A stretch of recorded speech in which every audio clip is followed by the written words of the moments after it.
안녕하세요, 여러분. 어떤 말로 시작을 해야 할지 몰라서 일단 인사부터 드리고 시작하겠습니다. 제가 겪은 시집살이는 여러분께서 어떻게 생각하실지 모르겠지만 정말 지옥 같았고 2번 다시는 겪고 싶지 않은 일들이었답니다. 나름 시원한 복수를 하기도 했고 어딘가에 자랑을 하고 싶었지만 마땅히 제 이야기를 순수하게 즐기며 들어줄 사람들이 없어서 이곳에 이렇게 썰을 풀게 되었습니다. 오늘만큼은 제 이야기를 들어주시는 여러분들이 저의 절친이라는 생각을 해보면서 사연을 적고 소개를 해드리도록 하겠습니다. 처음에는 착한 며느리가 되고 싶어서 자중했지만 시간이 지날수록 점점 도가 지나치는 시댁을 보면서 변해버린 제 모습까지 여러분들께서 응원해주시면 고맙겠습니다. 지금의 저는 자존감을 되찾아 제 행복을 찾아 살아가고 있지만 지난 과거를 생각해보면 참 미련 곰탱이가 따로 없었던 것 같기도 합니다. 저처럼 시댁에서 벗어나지 못하는 수많은 며느리들을 위해 제 이야기를 바치며 이야기를 시작해보겠습니다. 저는 어릴 때 집안 사정이 매우 힘든 집안에서 태어나 남들 다 해보는 피아노 학원 한번 다녀보지 못하고 자랐습니다. 물론 부모님께서 제가 졸랐다면 허리띠를 질끈 묶고 저에게 피아노를 가르쳐 주셨겠지만 저는 어릴 때부터 눈치만큼은 기가 막히게 좋아서 부모님의 속을 썩이고 싶지 않았습니다. 저희 아버지께서는 대형 화물 트럭을 운전하시던 분이셨는데 지금이야 임금도 꽤 많이 오르고 노동력을 인정받아 벌이가 되는 걸로 알고 있습니다. 하지만 제가 어릴 때까지만 해도 화물 트럭을 운전하는 운전수들은 박봉에다가 일을 하루에 12시간 이상씩 해야 했으며 항상 집에서 쪽잠을 주무시고 출근을 해야 했습니다. 모든 가족들이 다 그렇게 힘들게 살았을 거라 예상합니다. 더군다나 보통은 본인 화물차를 끌고 다니기 때문에 차량 운행비가 절감이 되었지만 저희 아버지는 억대에 다다르는 차를 살 돈이 없으셨기 때문에 차량을 대여해서 화물 운전을 하셨고 차량 대여비 또한 만만치 않았습니다. 몇 번이고 어머니께서는 다른 일을 하길 권유하셨지만 아버지께서는 게으른 건지 아니면 용기가 없는 건지 지금의 생활을 정리하고 새로운 걸 하시길 거부하셨습니다. 아무튼 벌어오는 돈은 한정적이나 우리 식구가 먹고 있는데 쓰는 돈은 매번 달랐으므로 부모님께서는 어떻게든 절약해서 돈을 모으셨습니다. 그러던 어느 날 밤낮 없이 일을 하시던 저희 아버지께서 제 나이 18살에 쓰러지시게 되었습니다.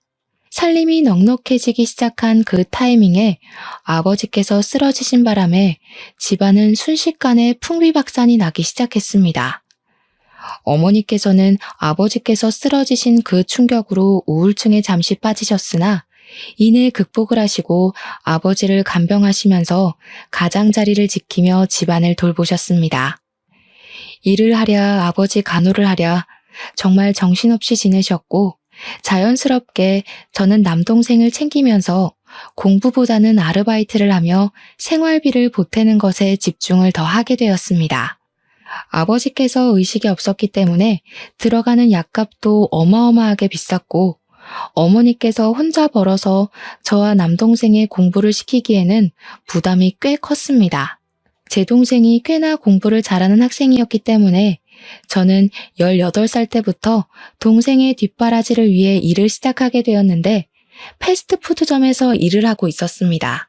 당시에는 인터넷 얼짱이니 그런 게 무척이나 유행을 하던 시기였는데 제가 일하던 패스트푸드점에서 미소천사를 뽑는 제도가 있었거든요.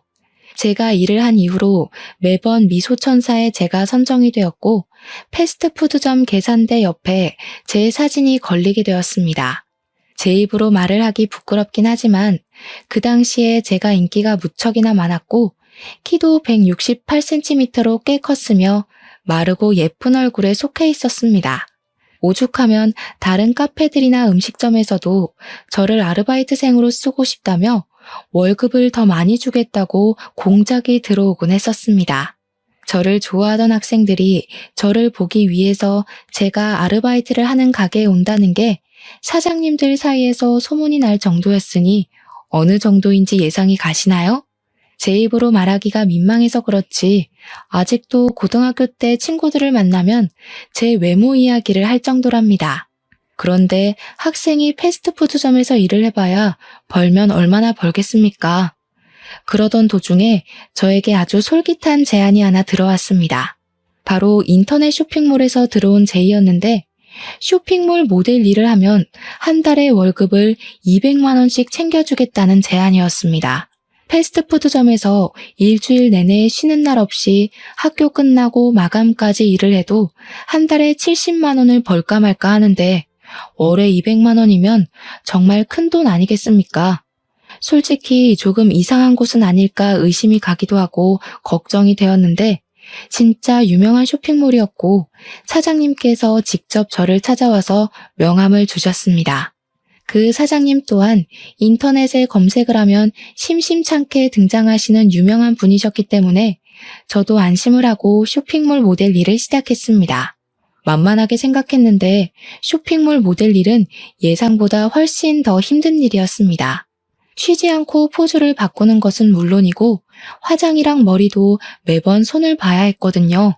옷도 한두 벌만 입는 것이 아니라 한 번 촬영에 나가면 여러 벌을 갈아입고 사진을 찍어야 해서 정말 조금의 오버를 보태서 50벌씩은 넘게 입어보는 것 같았습니다. 몇 시간씩 조명을 맞으면서 높은 구두를 신고 포즈를 신경 써서 표정까지 완벽하게 사진을 찍는다는 건 쉬운 일이 아니었습니다. 야외에서 촬영이 이루어지기라도 하면 정신없이 움직여야 하고 옷을 갈아입을 공간이 없어서 불편하고 고생이 엄청났습니다. 연예인들은 어떻게 이런 일을 매일같이 수십 번씩 하는지 대단하다는 생각이 들 정도였습니다. 저는 18살 때부터 일을 시작해서 그런 건지 생각보다 주위 사람들의 도움도 많이 받게 되었고 다른 모델 언니들도 저를 귀여워해 주셨습니다. 덕분에 빠르게 쇼핑몰 일에 적응을 할 수 있었고 제 나이 23살이 되었을 때엔 젖살도 빠지고 미모에도 물이 올라서 쇼핑몰계에서는 꽤 유명한 모델이 되었습니다. 정말 제가 그때의 사진을 돌려보면 어떻게 이리 이쁠 수 있을까 싶을 정도로 제 외모가 완벽하게 피어올랐던 시기였습니다. 그때 당시에 저를 추종하던 팬들도 생겼는데 쇼핑몰 사무실로 저에게 선물을 보내주는 사람들도 있었고요. 저를 찾아와 주시는 분들도 있었습니다. 길에 가다가 마주치면 커피라도 한 잔 사주시려고 하시고 팬이라고 편지도 주시고 정말 연예인 못지않은 인기를 누렸습니다. 대학을 가지 않고 바로 일에 뛰어들기를 잘했다고 생각할 정도로 저는 과분한 사랑을 받았고 제 팬들이 늘어날수록 저의 월급도 늘어나게 되었습니다. 저로 인해서 판매되는 옷들의 양이 늘어나니까 사장님께서 신이 난다고 상여금식으로 인센티브를 더 얹어주셨거든요. 저는 그 뒤로도 쭉 쇼핑몰 모델로서 일을 하면서 돈을 벌었고 어머니께서 일을 하지 않아도 아버지의 간병에만 집중해도 돈이 부족하지 않을 만큼 벌어왔습니다.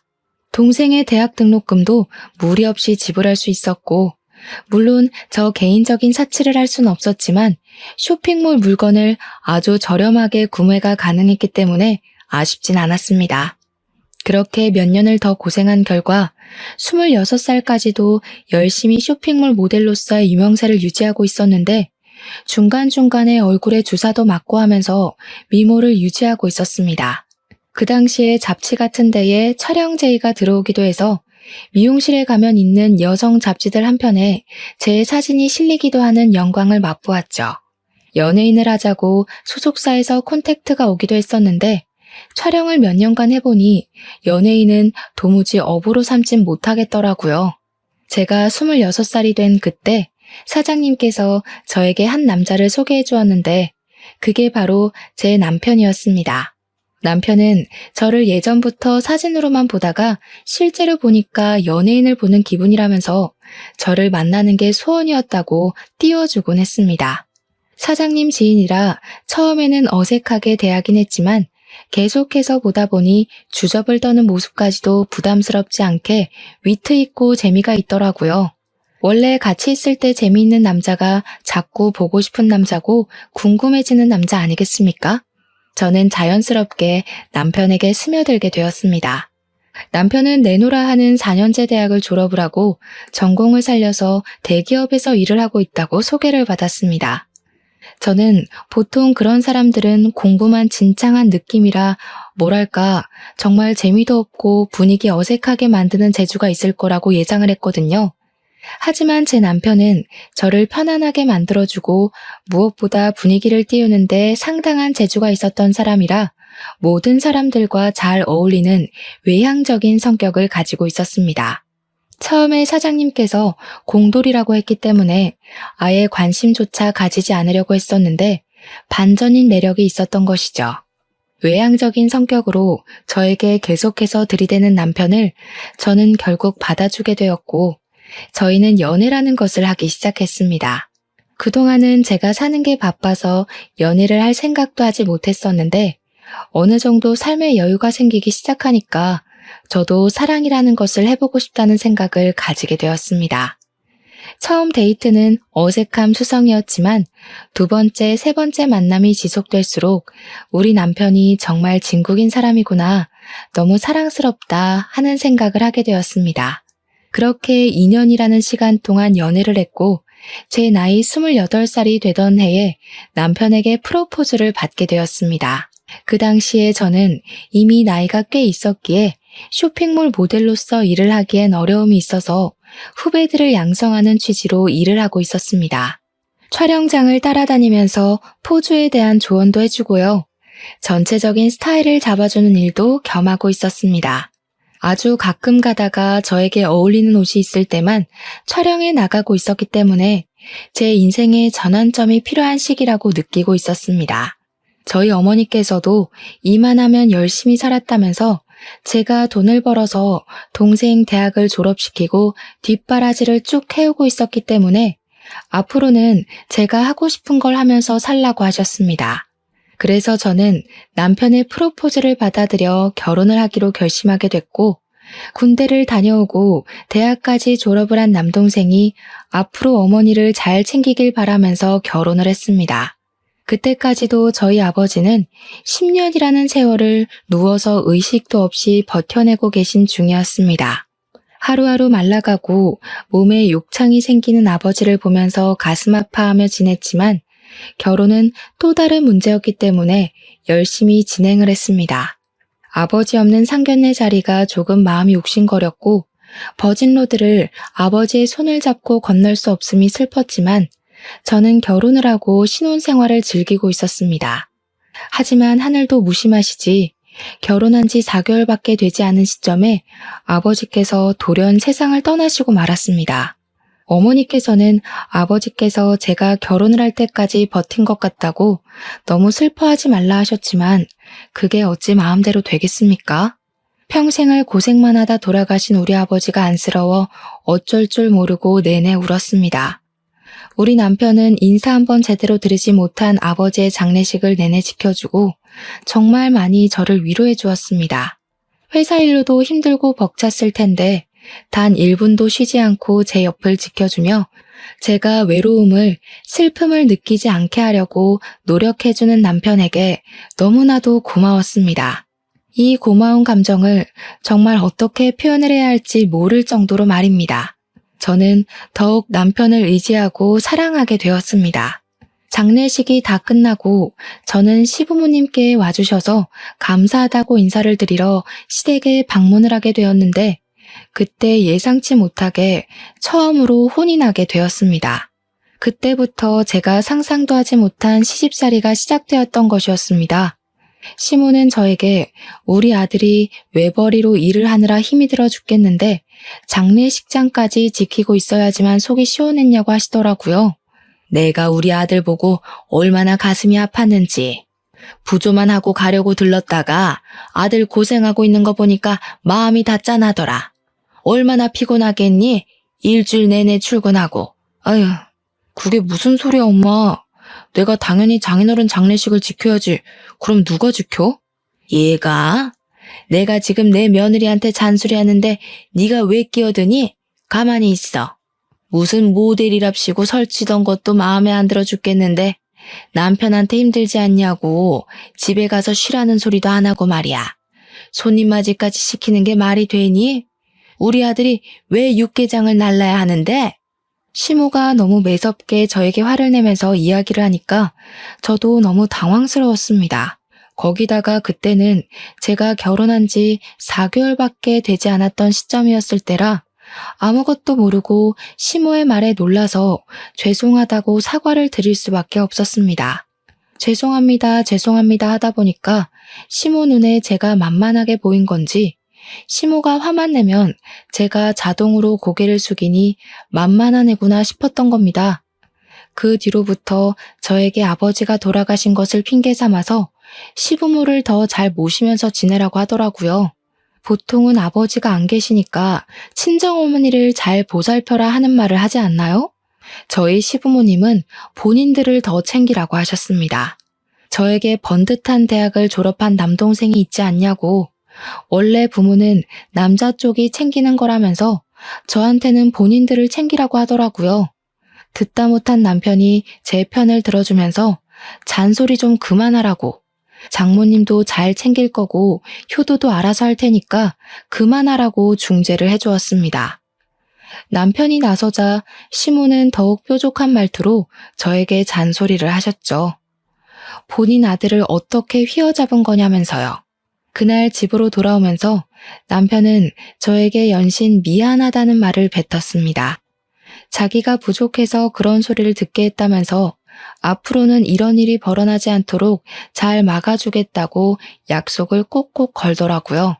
사실 시댁에서 남편이 중재를 해주었다는 것만으로도 고맙고 든든했는데 앞으로는 더 잘해주겠다고 하니까 저도 믿게 되더라고요. 더군다나 진심으로 이야기를 해주니 시댁에서 혼나서 우울했던 기분들이 전부 사르르 녹는 것 같았습니다. 든든한 제 편이 존재한다는 게 참으로 좋더라고요. 남편은 제 남동생이 일을 시작해서 저희 어머니를 부양하고 있는 걸 보고 사회초년생이 무슨 돈이 넘쳐서 오롯이 부담을 하겠냐고 하더라고요. 저도 남편에게 그럴 필요 없다고 결혼 전에 모아두었던 돈을 남편과 상의 후에 친정에 다 드리고 왔었는데 그 이야기를 했습니다. 그래도 결혼 전에 모은 돈이 꽤 있어서 당장 부족하진 않을 거라고 걱정하지 말라고 했더니 남편은 그건 또 도리가 아닌 것 같다고 했습니다. 우리 형편이 지금 넉넉하기 때문에 용돈 드리는 부분을 걱정하지 않아도 될 것 같다고 남편이 꼭 우리 어머니께 용돈을 드리고 싶다고 하는 겁니다.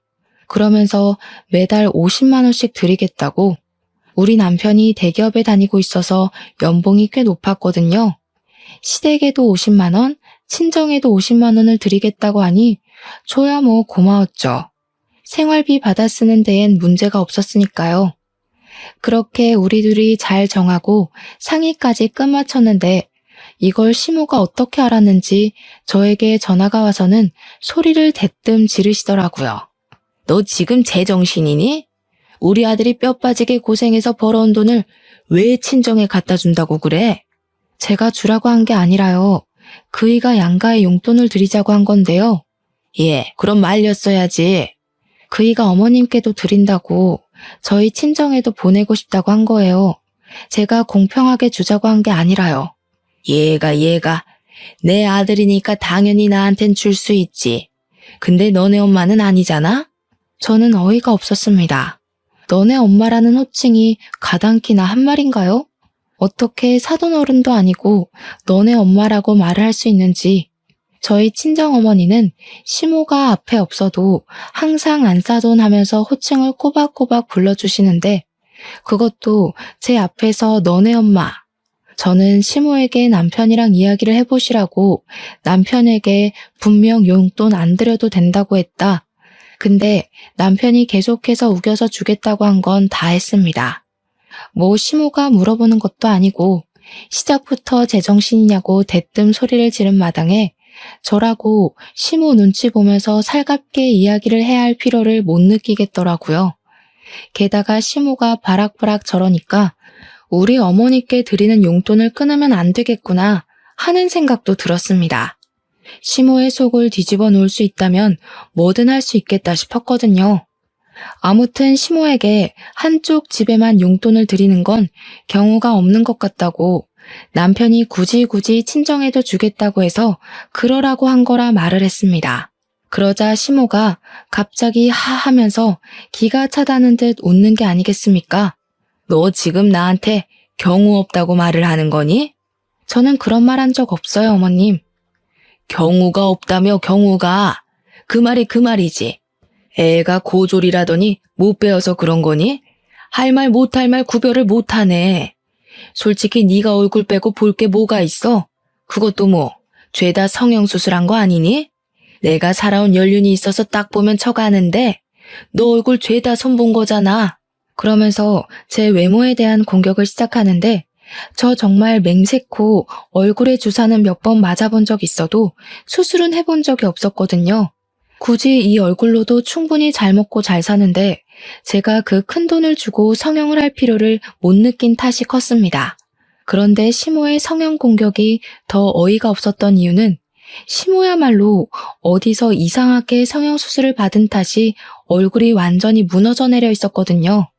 코는 이미 수축이 와서 들창코가 되어 있었고 얼굴 주름이 하나 없이 팽팽한데 목주름은 쭈글쭈글했고요. 저 눈이 감기나 의심이 들 만큼 쌍꺼풀이 크게 잡혀 있었습니다. 살아온 연륜 때문에 아는 게 아니라 그냥 수술을 많이 해서 아는 게 아닌가 싶을 정도였습니다. 제가 아무 소리도 하지 않고 전화기만 들고 있었더니 저한테 찔려서 그러냐고 물어보시더라고요. 설마 남편은 제가 성형한 거 모르는 건 아니냐면서 설레발을 치셨습니다. 여우가 따로 없다면서 혀를 끌끌 차는데 기분이 팍 상해버렸죠.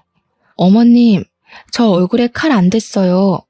가끔 보톡스 같은 건 맞아봤어도 얼굴에 어머님처럼 실리콘은 안 넣었습니다. 뭐가 어째? 야, 너 지금 뭐라고 그랬어? 어머님, 제가 나중에 좋은 병원 하나 소개해드릴까요?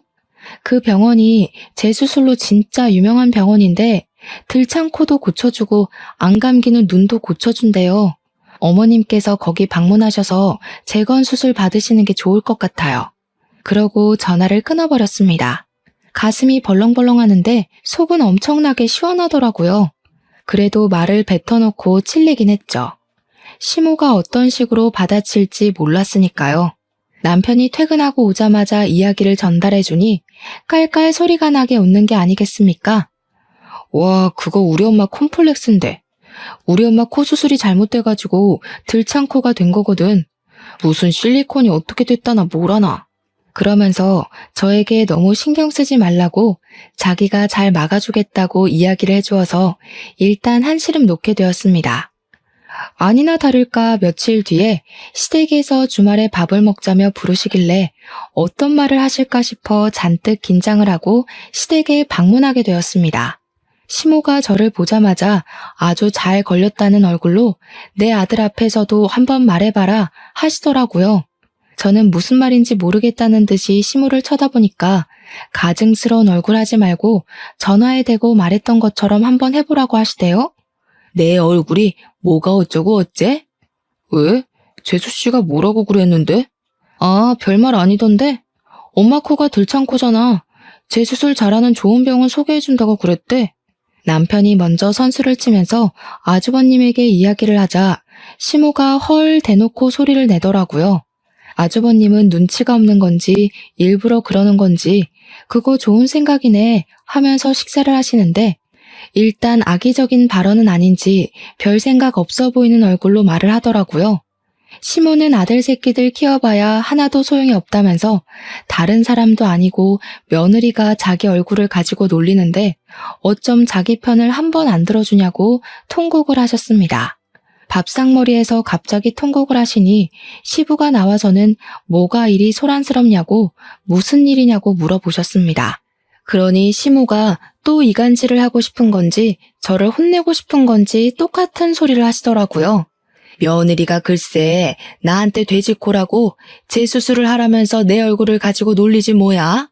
엄마, 말은 바로 해야지. 그렇게 왜곡을 해서 말을 하면 어떡해?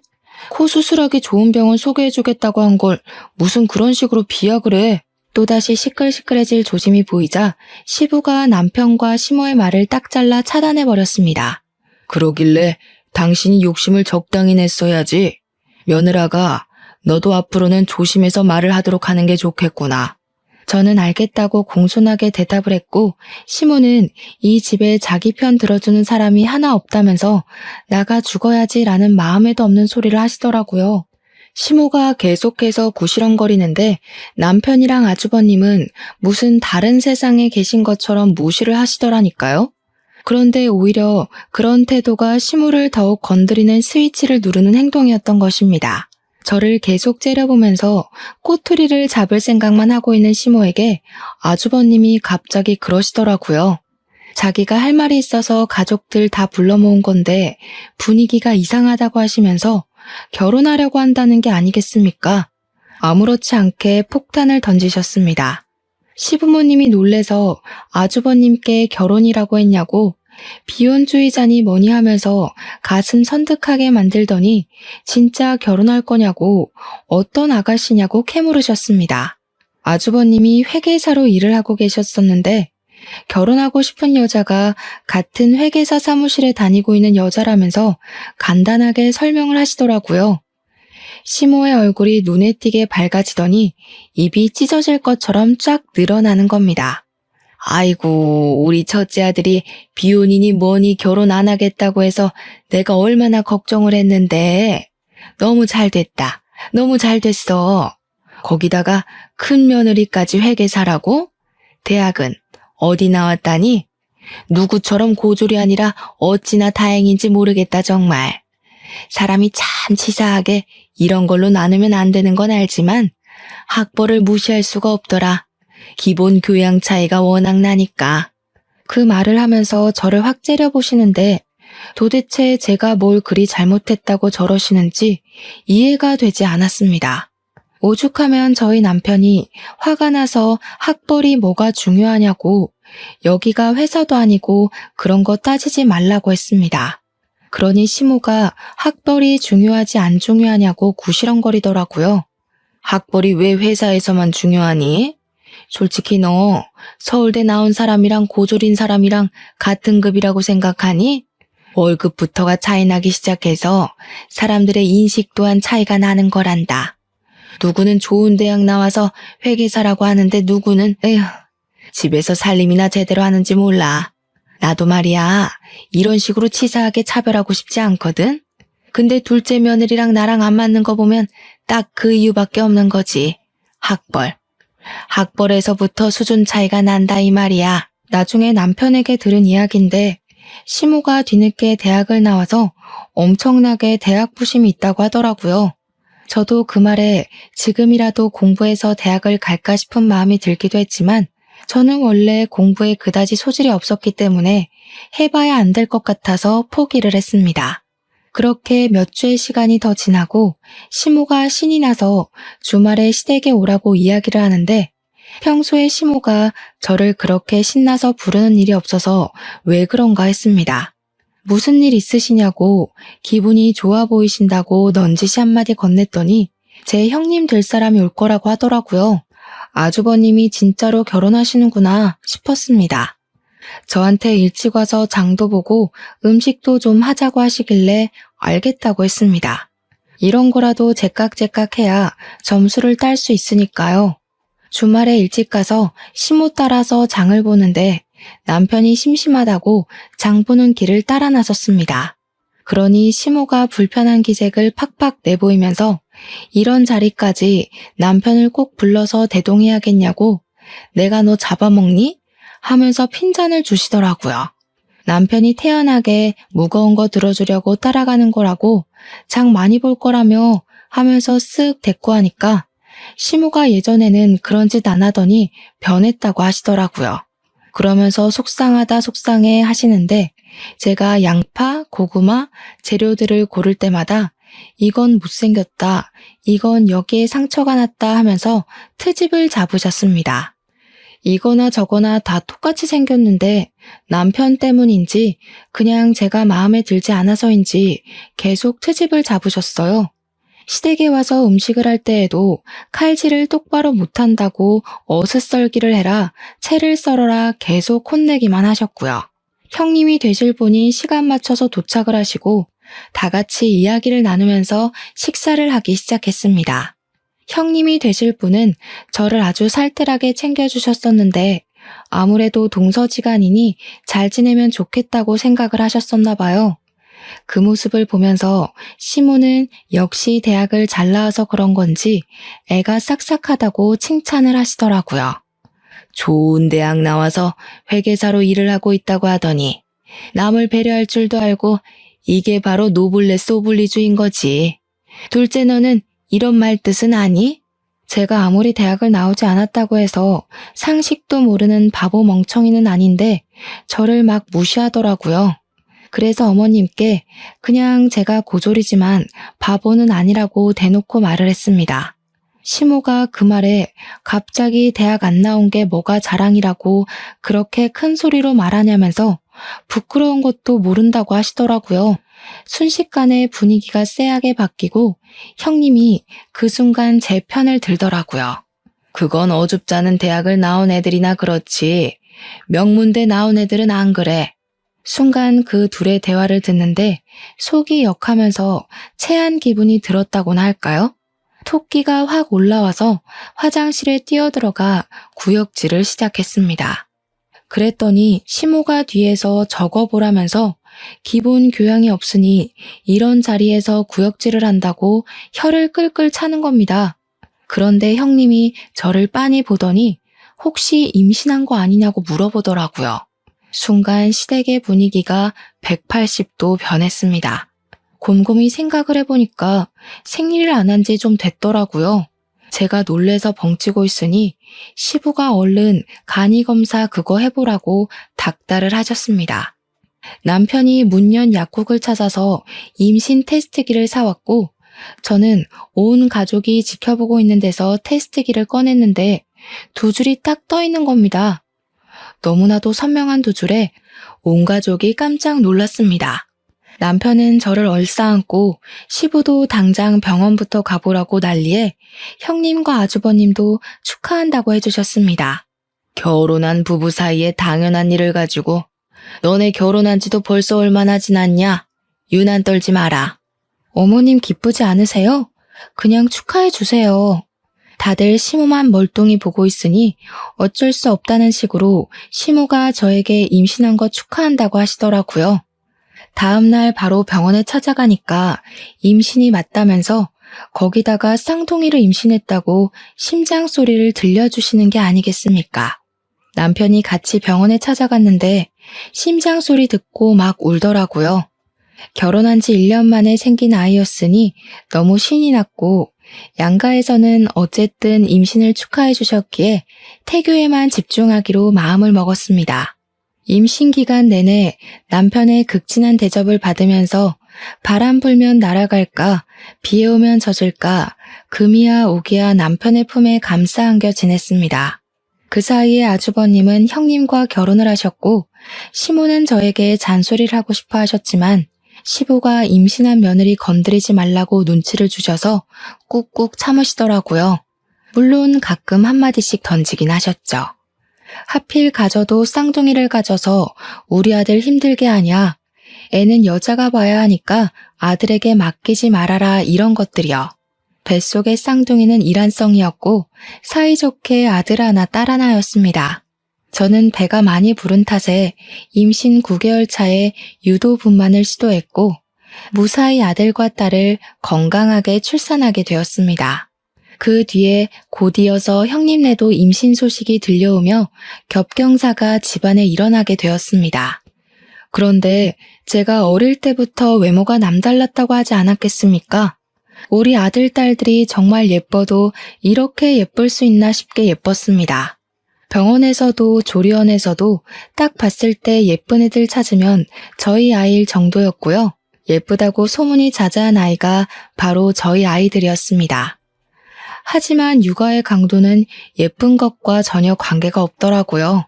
쌍둥이를 키우면서 얼마나 체력적인 소모가 컸는지 임신하면서 찐 살이 모조리 다 빠지고 말았습니다.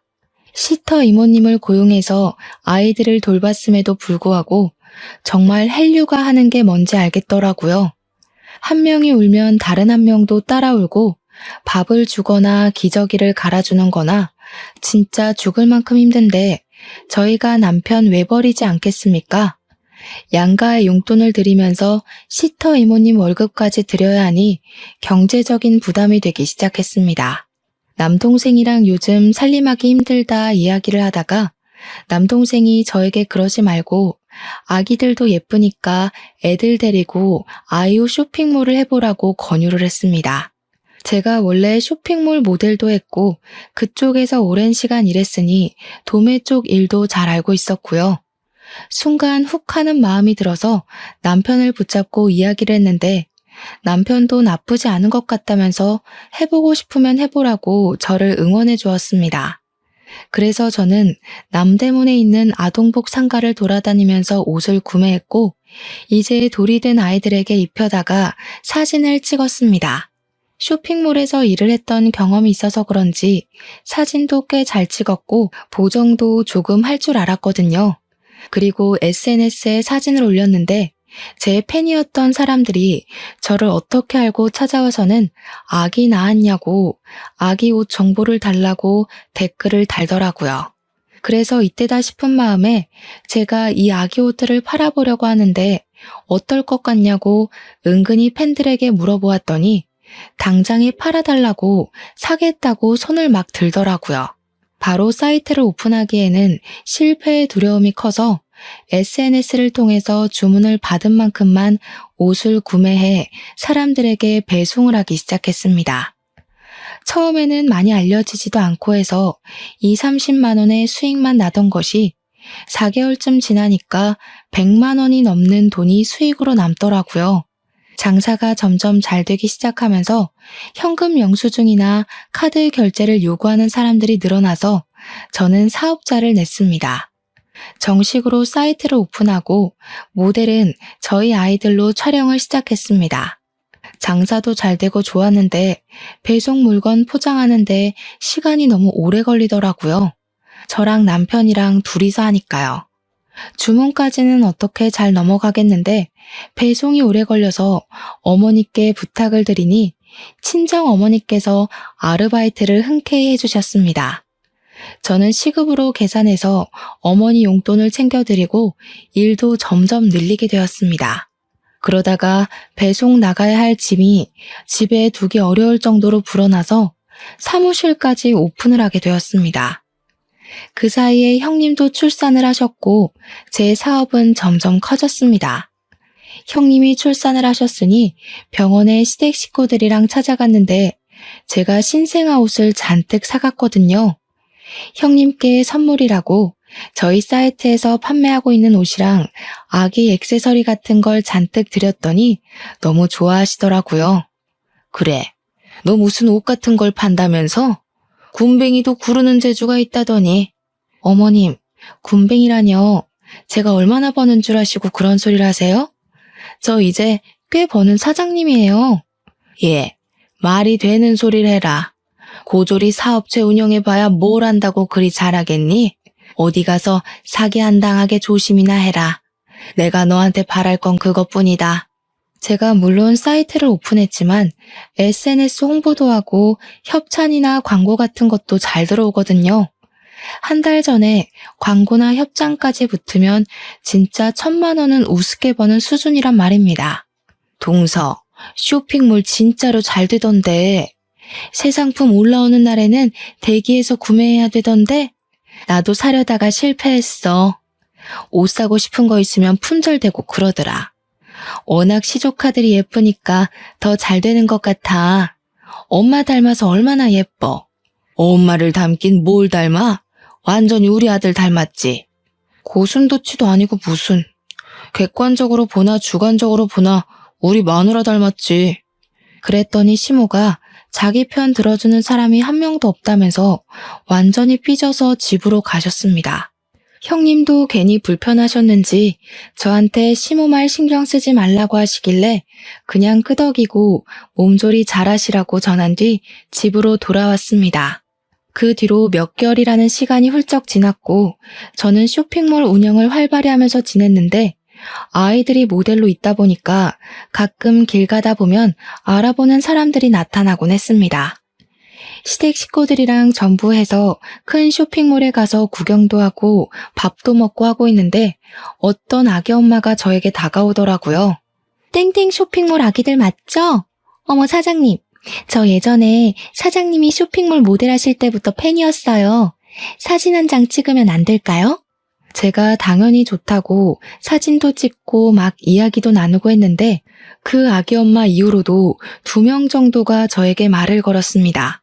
그랬더니 시모가 그제야 슬쩍 저에게 물어보시더라고요. 너 그 쇼핑몰 정말 잘 되냐? 네 어머님, 저 요즘 순이익이 1,000만 원 넘게 나와요. 1,000만 원이라는 말에 시모가 헉소리를 내더니 그 뒤로 이상하게 미묘하게 달라진 태도로 저를 대하시더라고요.